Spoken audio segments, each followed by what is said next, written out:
Oke, assalamualaikum warahmatullahi wabarakatuh. Kembali lagi dengan Kak Robit yang akan melanjutkan materi sebelumnya, yaitu tentang bentuk aljabar. Nah, kali ini kakak akan menjelaskan tentang penjumlahan dan pengurangan serta perkalian dan pembagian. Oke, silakan untuk adik-adik menyimak video yang kakak sampaikan. Selamat menikmati dan semoga bisa dipahami. Kita lanjutkan di operasi aljabar, yaitu penjumlahan dan pengurangan. Ini untuk bagian yang pertama. Bagian yang kedua nanti perkalian dan bagian. Oke. Yang pertama, kalau kita misalkan punya panda ya, panda yang imut-imut, ini 3 panda ya, kita tambahkan dengan 2 panda. Maka saya yakin jawabannya kalian sudah tahu, yaitu 5 panda ya kan. Ini kan pelajaran TK dulu. Nah, ini kalau misalkan kita ya panda itu adalah P, maka bisa kita tulis 3P ditambah 2P sama dengan 5P. 3 panda ditambah 2 panda sama dengan 5 panda. Artinya kalau ada penjumlahan atau pengurangan aljabar, yang kita jumlahkan itu adalah yang koefisien ya. Yaitu angka yang ini dekatnya variabel ini. Kita tinggal menjumlahkan 3 tambah 2 kayak gitu. Oke, contoh 4M ditambah 5M. Nah, berarti kan tambahkan aja ini 4 sama 5, jadinya berapa? 9 kan? Berarti 9M. Ya kayak gitu. Lanjut lagi. 5A kurangi 3A. Ya, sekarang kita kurangkan angkanya, variabelnya ini, koefisiennya ini. 5 kurangi 3 berapa? 2. Berarti 2A. Lanjut. Nah, bagaimana kalau 3? Nggak apa-apa. Ini kan 7 kurangi 2 berapa? 5. 5 tambah 3 berapa? 8. 8B berarti. Lanjut. Nah, sekarang bagaimana kalau seperti ini, Pak? Ada yang variabel, ada yang konstanta, nggak ada variabel. Ya nggak apa-apa, berarti kita kerjakan, kita kumpulkan yang bisa dikerjakan. Maksudnya kita kumpulkan yang sejenis. Jadi kalau mengandung C ya C, kalau nggak ada ya nggak ada. Ini 9C kita gabungkan, kita jumlahkan dengan 2C. Jadi gitu caranya. 9C tambah 2C berapa? 11 kan, makanya saya tulis 11C. Nah, selanjutnya 5 dengan 3, karena sama-sama tidak ada variabelnya. 5 ditambah 3 berarti 8 kan, positif kan, berarti plus 8. Nah, ini sudah selesai. Ini nggak bisa disederhanakan lagi, karena apa? Karena ini nggak ada variabelnya, yang satunya ada, berarti nggak bisa diselesaikan. Sudah, ini sudah final, selesai. Oke, lanjut. Ini sama dengan yang di atas ya, cuman ini 7P dan plus P. Nah, kalau nggak ada angkanya ini berarti berapa? 1 kan ya? Nah, 7P tambah 1P berapa? 8P. Selanjutnya plus 2 dengan negatif 6. 2 kurangi 6 berapa? Min 4 kan ya? Berarti tulis min 4. Jadi kalau misalkan hasilnya positif ya kita tulis plus berapa, kalau negatif ya ditulis negatif. Seperti itu. Oke, lagi 4Y kurangi 3 ditambah 2Y ditambah 1. Jadi kita kumpulkan yang ada Y-nya ini dengan ini. 4Y dengan 2Y. Jadi 4Y dengan negatif 3 nggak bisa ya. Bisanya 4Y dengan 2Y. 4Y dengan ditambah 2Y berapa? 6. 6Y. Nah, ini min di sebelahnya Y ini bukan punyanya 4Y tapi punyanya negatif 3 ya. Sehingga ini kita tulis kayak gini ya. Min 3 dengan plus 1. Ya, min 3 ditambah 1. Ya, negatif 3 ditambah 1. Ini kita sudah belajar di bilangan bulat dulu berapa? Yaitu min 2. Berarti 6Y min 2 jawabannya. Untuk materi selanjutnya yaitu tentang perkalian. Silakan diamati perkalian berikut. 5 kali 5 itu kan sama aja dengan 5 kuadrat ya, atau 5 pangkat 2 ya kan. Ini kan sudah kita pahami bersama bahwa 5 kali 5 itu sama aja dengan 5 kuadrat. Nah, sekarang kalau 5-nya ini kita ganti dengan suatu variabel. Nah, misalkan saya ganti M. Berarti bisa kita tulis M dikali M itu sama aja dengan M kuadrat. Ya kan? Nah, sekarang bagaimana kalau di depannya M ini kita kasih koefisien. Koefisien ini, angka. Ini 3, ini 2. 3M kali 2M. Bagaimana jadinya? Nah, ternyata kalau perkalian seperti ini 3 dan 2-nya kita kalikan ya. Jadi 6M kuadrat. Nah, ingat-ingat ya, jadi pangkatnya ternyata dia berubah. Kalau kemarin di pertemuan yang pertama itu kan kalau 3M ditambah 2M itu kan sama aja dengan 5M. Jadi pangkatnya tetap, M-nya tetap ya. Nah, kalau perkalian ternyata dia berubah. Nah, ini jadi pangkat 2. Kenapa pangkat 2? Karena ini pangkat 1, jadinya pangkat 2.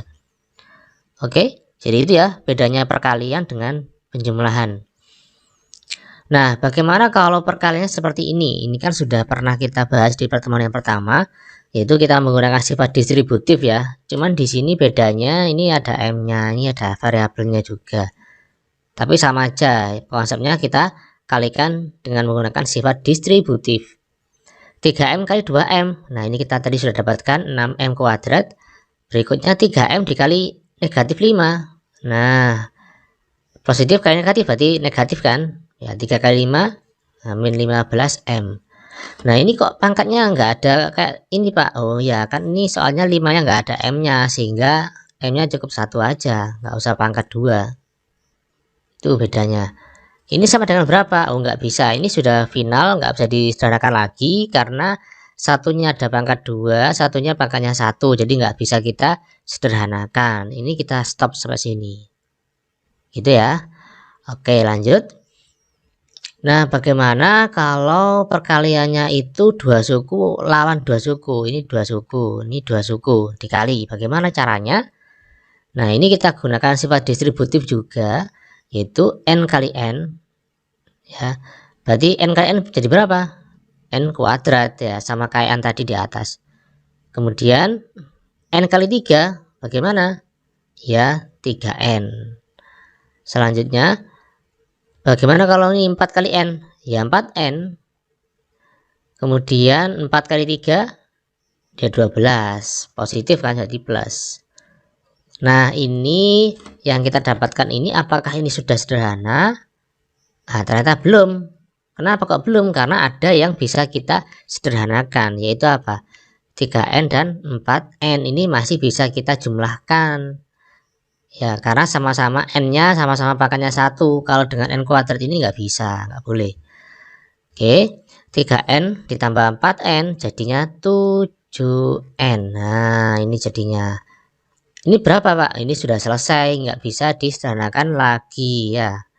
Karena dalam penjumlahan aljabar itu bisa dilakukan ketika suku-sukunya sejenis. Ini kan beda ya, ini ada pangkat 2, ini pangkatnya 1, ini nggak ada N-nya, jadi nggak bisa. Ini sudah selesai ya, selesai.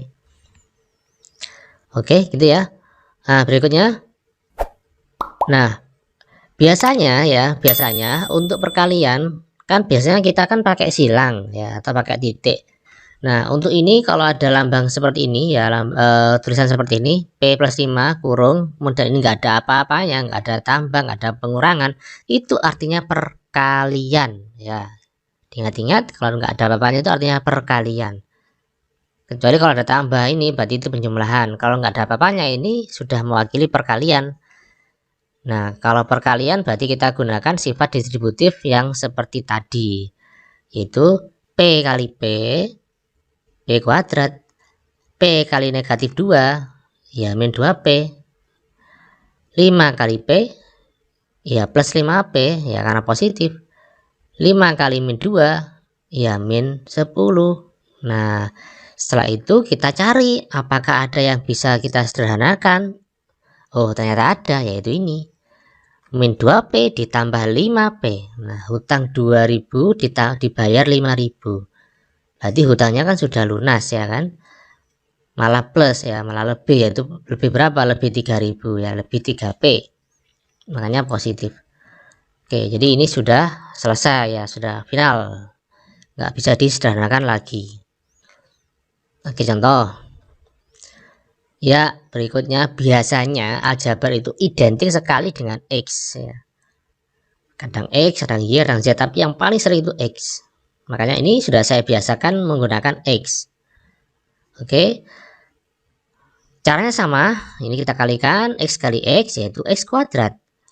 X dikali min 6 ya min 6X, min 4 dikali X ya min 4X Ya gampang kan? Min 4 dikali min 6. Nah ingat, negatif dikali negatif maka menghasilkan positif. Positif berapa? 24. Nah setelah itu kita cek apakah ada yang bisa disederhanakan. Yaitu ada ini, min 6x dikurangi 4x. Min 6 min 4. Hutang 6.000 kemudian hutang lagi 4.000. Berarti hutangnya lebih banyak ya. Jadi berapa? Jadi 10 hutangnya. Berarti jadi min 10x. Nah seperti ini. Silahkan dicermati ya. Semakin lama semakin sulit. Oke lanjut.